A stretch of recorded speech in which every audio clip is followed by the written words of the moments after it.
જય માતાજી, જય મોગલ મિત્રો. તો આજે અમારા ઘેર બની જશે થેપલો. શિયાળામાં અમારા ઘેર સૌથી વધારે વસ્તુ બનતી હોય તો એ બની મેથીનો થેપલો. તો નિશા અને પિનલબુન 2 જણા બનાવશે થેપલો. તો જો ગાઈસ કેટલા બધા થેપલા બનાવી દીધા છે. તો થેપલા ફેવરેટમાં ફેવરેટ છે મારો. કોઈને ખવડાવવા હોય ને મને તો થેપલો ખવડાવવાનો. તો જો ગરમા ગરમ થેપલો બની રહ્યો. જેને ખાવ ને જાતે બનાવીને ખાઈ લેવાનો. કેમ કે આટલો તો મુજ ખાય. તો અમારા ગરમા ગરમ થેપલો બની રહેશે. અને હવે ચા બની જાય થેપલો આપી.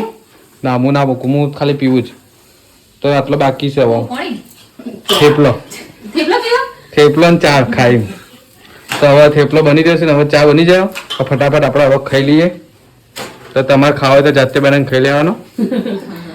હાઉ જુઓ જેઠાલાલ જોતા જોતા હવે ચા થેપલો ખાઈ લઈએ. ચાય બની જશે ને થેપલો બની જશે. એમાં અમે તો હોઈ જશે ખાવું નહીં ને.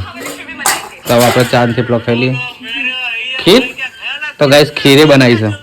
મને હવે ભાગ આવે છે ખીર મારા. તો હવે પેલા ચા થેપલો ખાય ને પછી ખીર ખાય. જેઠાલાલ જોતા જોતા ખાવાની મજા આવે. થોડું જેઠાલાલ જોઈએ. પેલા ચા થેપલો ખાઈ લઈએ. ખીર મોડા ખાશું. ફટાફટ લાવો ભાઈ ખાણા ચાહીએ લાડો તમે. તો હવે ચા થેપલો ખાઈ લઈએ.